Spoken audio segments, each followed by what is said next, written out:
आज मैं आपको क्रिस्पी भिंडियाँ बनाना सिखा रही हूँ। तो उसके लिए मैं आपको पहले अपने बाग में भिंडियाँ दिखाती हूँ और आपको तोड़ते हुए दिखाती हूँ कि कैसी लग रही हैं।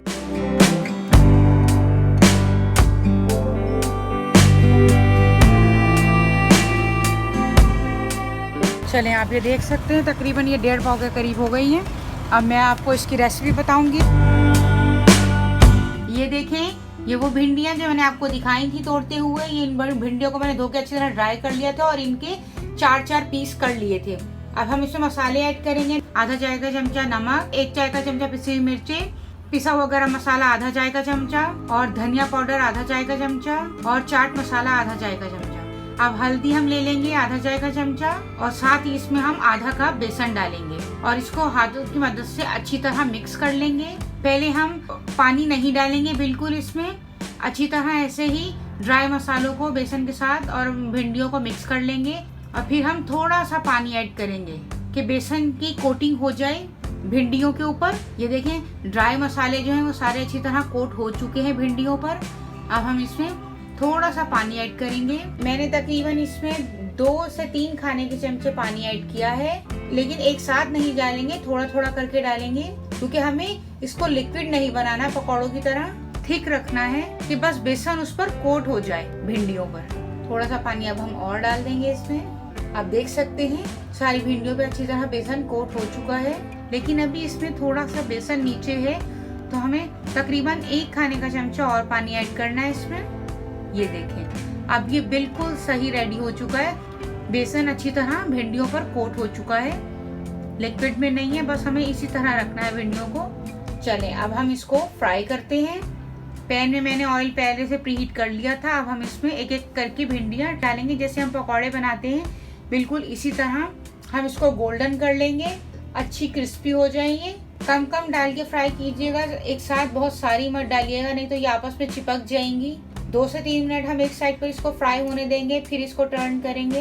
ये देखें, एक साइड से ये गोल्डन हो गई हैं। अब हम इसको टर्न कर रहे हैं। सारी इसी तरह गोल्डन करके हमें रखनी है। अब ये बिल्कुल क्रिस्पी हो चुकी हैं। अब हम इसको प्लेट में निकाल लेते हैं। ये देखें, इनका कितना अच्छा गोल्डन कलर आया है और ये क्रिस्पी भी बहुत है। इसकी ग्रेवी तैयार करते हैं। मैंने इसमें लहसुन अदरक लिया है चॉप किया हुआ। ये अचार का मसाला है, कलौंजी, मेथी दाना और सौंफ, राई और ये जीरा है। थोड़ा सा नमक, मिर्ची, हल्दी और गरम मसाला मैंने तकरीबन 1/4 टीस्पून लिया है। 1 प्याज लिया स्लाइस में और 1 टमाटर। चलें, अब हम इसमें ऑयल डालते हैं। मैंने इसमें तकरीबन 2 से 3 खाने के चमचे ऑयल लिया है। हमें ज़्यादा ऑयल नहीं डालना, हमें बिल्कुल इसको थिक ग्रेवी बनानी है इसकी, बिल्कुल ड्राई। अब हम इसमें पहले चॉप किया हुआ लहसुन अदरक ऐड करेंगे, उसको 2 से 3 मिनट तक सौते करेंगे और साथ ही हम उसमें प्याज ऐड कर देंगे। 1 छोटी प्याज ली थी मैंने। हमें इसको गोल्डन नहीं करना, बस ये थोड़ी से सॉफ्ट हो जाए। प्याज का कलर चेंज होना शुरू हो गया है। अब हम इसमें टमाटर ऐड कर देंगे और उसको भी अच्छी तरह फ्राई करेंगे। अब हम इसमें अचार का मसाला, राई, कलौंजी, मेथी दाना और जीरा ये डालकर हम इसको भी 2 से 3 मिनट तक के लिए अच्छी तरह फ्राई कर लेंगे ताकि इसकी अच्छी स्मेल आ जाए और इसका टेस्ट प्याज और टमाटर में अच्छी तरह आ जाए। अब हम इसमें ये मसाले डाल देंगे, थोड़े थोड़े हमने उसमें डाले थे, थोड़े थोड़े हम इसमें डालेंगे।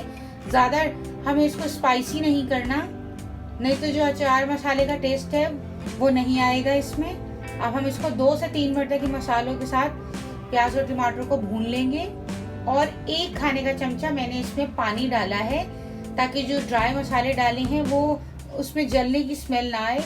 बस जैसे ही ये पानी ड्राई हो जाएगा हम इसमें क्रिस्पी भिंडियाँ ऐड कर देंगे। ये देखें, अब हम इसमें क्रिस्पी भिंडियाँ ऐड कर रहे हैं। आप देखें कितनी अच्छी लग रही हैं शक्ल में, ये टेस्ट में भी बहुत अच्छी हैं। आप इसको ज़रूर ट्राई कीजिएगा। उम्मीद है मेरी रेसिपी आपको पसंद आई होगी। आप ये दावत में भी किसी के लिए बनाएंगे जो वेजिटेरियन है, उनको ये बहुत पसंद आएगी। चलिए, अब हम इसको 2 से 3 मिनट तक अच्छी तरह इस मसाले के साथ फ्राई करेंगे। चलिए, अब हमने इसको डिश आउट कर दिया। कितना अच्छा लग रहा है, ये शक्ल में भी अच्छा लग रहा है और टेस्ट में भी बहुत अच्छी है भिंडियाँ। इसको ज़रूर ट्राई कीजिएगा। मेरी रेसिपी आपको पसंद आई हो तो प्लीज़ मेरे चैनल को लाइक, शेयर और सब्सक्राइब कीजिएगा। मिलते हैं नेक्स्ट रेसिपी के साथ। अल्लाह हाफिज़।